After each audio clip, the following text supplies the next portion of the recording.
Royal Highnesses, my dear daughter Malala, Excellencies, dear brother Tom Harkin, sisters and brothers, मैं शांति और मानवता के इस पवित्र मंच से वेद के एक मंत्र को उच्चारित करते हुए बहुत गौरवान्वित महसूस करता हूं। इस मंत्र में एक ऐसी प्रार्थना, एक ऐसी कामना और एक ऐसा संकल्प निहित है जो विश्व को मनुष्य जनित त्रासदियों से मुक्ति दिलाने का सामर्थ्य रखती है। संगच्छध्वं संवदध्वं संवो मनांसि जानताम देवा भागम यथा पूर्वे संजानानाम उपासते। हम सभी साथ साथ चलें। आर्थिक तरक्की और विकास के रास्ते में दुनिया के दक्षिणी छोर से उत्तर तक और पूर्वी छोर से पश्चिम तक हम में से कोई भी पीछे ना रह जाए, हम में से कोई भी बिछुड़ ना पाए। हम सभी साथ साथ बोलें, साथ साथ चिंतन करें और साथ मिलकर एक ऐसे ज्ञान का सृजन करें जिससे समस्त विश्व का कल्याण हो सके।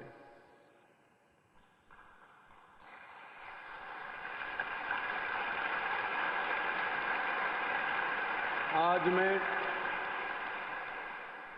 सबसे पहले अपने स्वर्गवासी माता पिता को, स्वर्ग से भी महान अपनी जन्मभूमि भारत को और समस्त धरती माता को बहुत विनम्रता से नमन करता हूं। मैं उन हजारों बच्चों को स्मरण करता हूं जिनको आजाद कराने में मैं स्वयं मुक्त होता रहा हूं। मुक्ति की पहली मुस्कुराहट में मैंने बार बार, हर बार उनके चेहरों पर ईश्वर को मुस्कुराते हुए देखा है।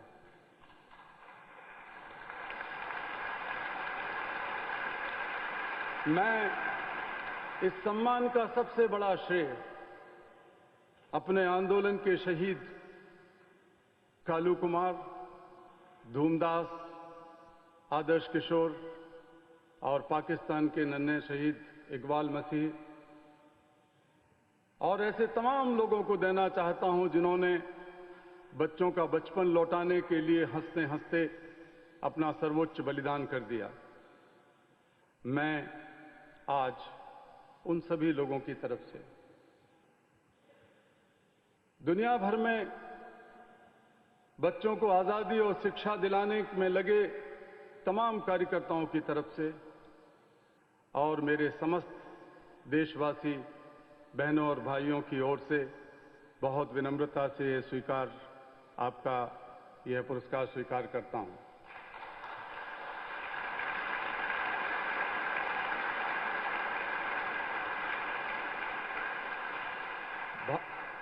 भगवान बुद्ध,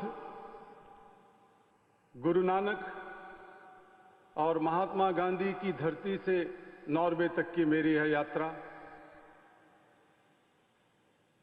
विश्व शांति और मानवता के एक छोर को, जो प्राचीन छोर है, दूसरे जो आधुनिक छोर है, उसको जोड़ने की यात्रा मैं मानता हूं। Friends, Nobel Committee has generously invited me to present a lecture.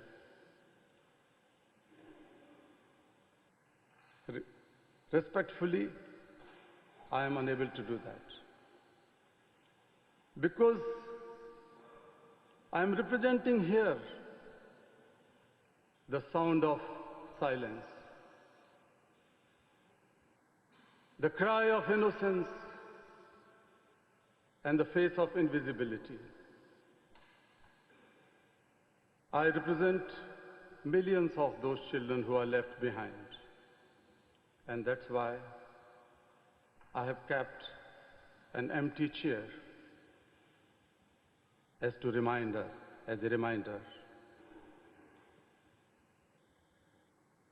I've come here only to share the voices and dreams of our children, because they are all our children. I have looked into their frightened and exhausted eyes. I've held their injured bodies, and I have felt their broken spirits. 20 years ago, in the foothills of the Himalayas, I met a small, skinny child laborer. He asked me, "Is the world so poor that it cannot give me a toy and a book instead of forcing me to take a gun or a tool?" I met a Sudanese child soldier. He was kidnapped by an extremist militia. As his first lesson, he was forced to kill his friends and family. He asked me, "What is my fault?" 12 years ago, a child mother from the streets of Colombia, trafficked, enslaved, raped, asked me this, "I have never had a dream. Can my child have one?" Friends, all the great religions teach us to care for our children. Jesus said, "Let the children come to me. Do not hinder them, for the kingdom of God belongs to them." Holy Quran says, "Kill not your children because of poverty." Friends, there is no greater violence than to deny the dreams of our children. Therefore, I refuse to accept that all the temples and mosques and churches and prayer houses have no place for the dreams of our children. I refuse to accept that the world is so poor when just 1 week of military expenditure can bring all the children to classrooms. I refuse to accept that all the laws and constitutions and police and judges are unable to protect our children. I refuse to accept that the shackles of slavery can ever be more stronger than the quest for freedom. I refuse to accept here.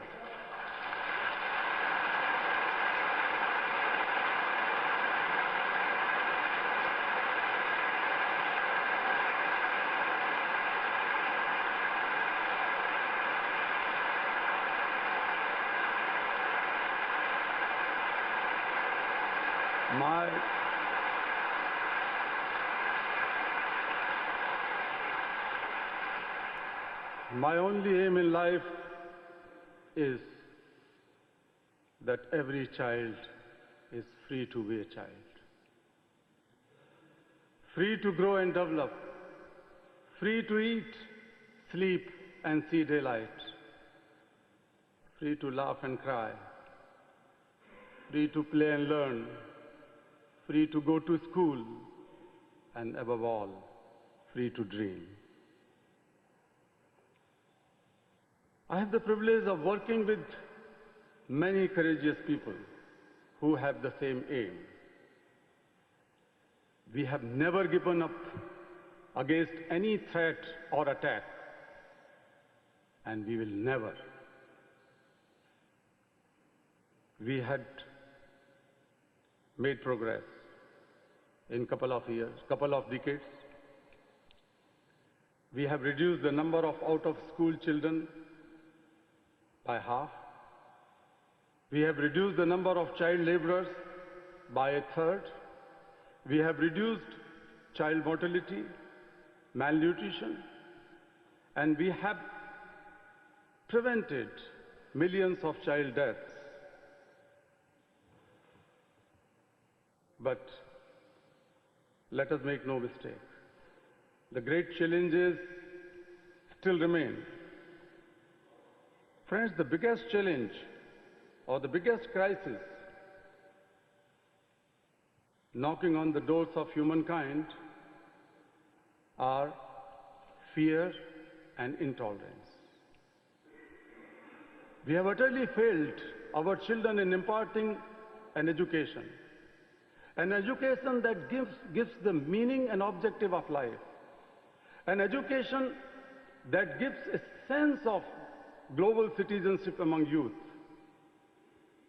I'm afraid that the day is not very far when the cumulative result of all this failure will culminate in an unprecedented violence, and that will be suicidal for the humankind.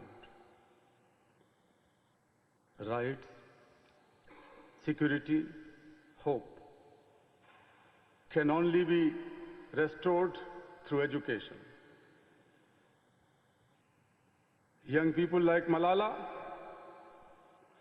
I started calling her my daughter Malala, not just Malala. So my daughter Malala and other daughters, including Kainat, in fact 2 Kainats, and Shazia, and the daughters from Africa and from all over the world. They are rising up and choosing peace over violence, tolerance over extremism, and courage over fear. The solutions are emerging.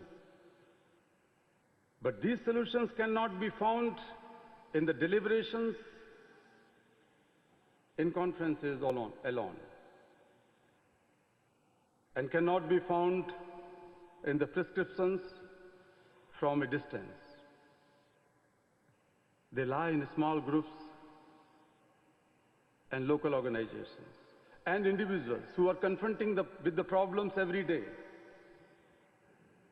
Even if they remain unacknowledged, unrecognized, and unknown to the world, the solutions are with them.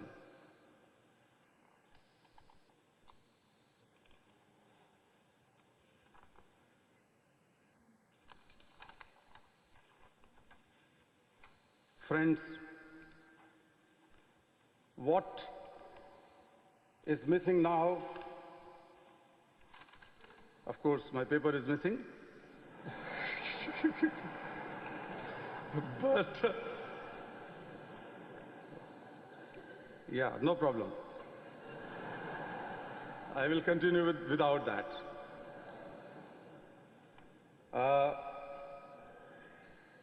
We can do it.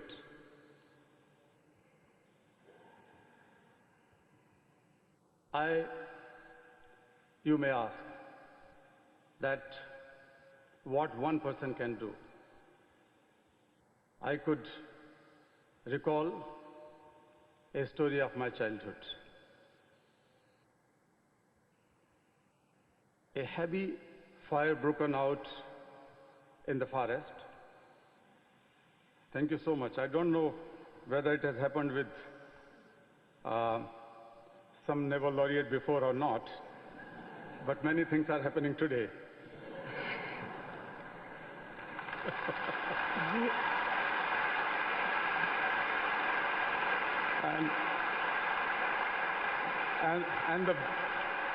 And the best thing happened that a young, courageous Pakistani girl has met an Indian father, and the Indian father met the Pakistani daughter. So I was telling you the story of my child, what I remember from my childhood. A heavy fire broken out in jungle, in forest. Everybody was running away, including lion, the king of forest. Suddenly he saw a bird rushing straight to the fire. He asked the bird, "What are you doing?" Bird said, "I am going to extinguish the fire." Lion laughed and said, "How can you do it? Keeping just one drop of water in your beak?" But the bird was adamant. She said, "I am doing my bit."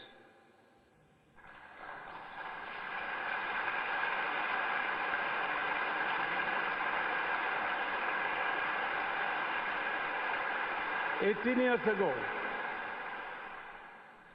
millions of people, individuals, marched across the globe. They demanded a new international law for the abolition of worst forms of child labor, and it has happened. We did it. Millions of individuals together did it. Friends, we live in an age of rapid globalization. We are connected through high-speed internet. We exchange our goods and services in thousands of flights every day, connect us from one corner to another corner of the globe. But there is one serious disconnect, and that is the lack of compassion.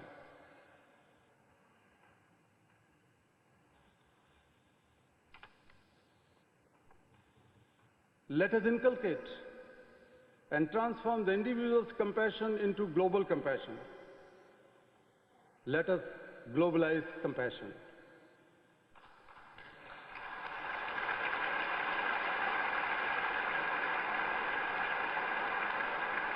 Mahatma Gandhi said, if we are to teach real peace to the world,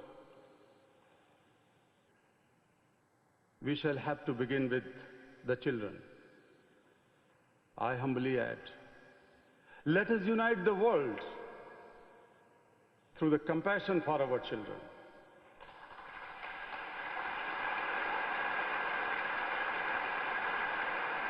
I ask,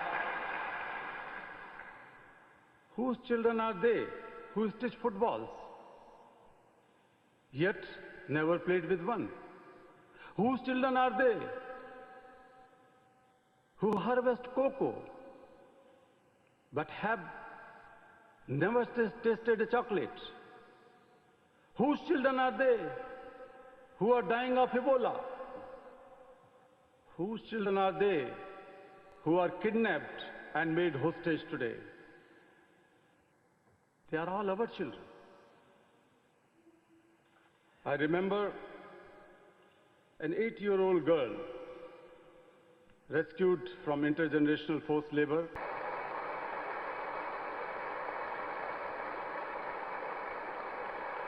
Thank you so much.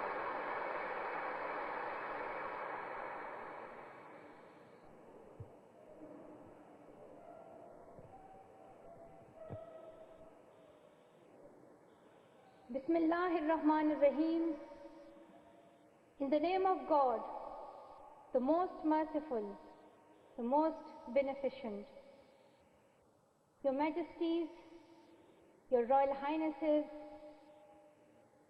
distinguished members of the Norwegian Nobel Committee, dear sisters and brothers, Today is a day of great happiness for me.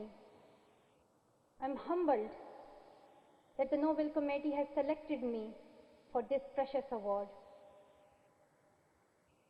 Thank you to everyone for your continued support and love. Thank you for the letters and cards that I still receive from all around the world. Your kind and encouraging words strengthens and inspires me. I would like to thank my parents for their unconditional love. Thank you to my father for not clipping my wings and for letting me fly.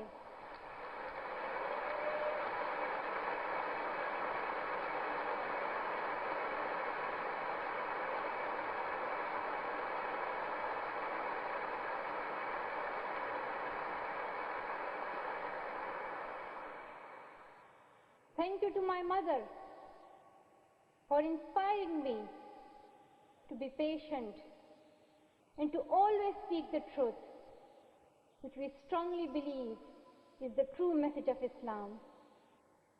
And also, thank you to all my wonderful teachers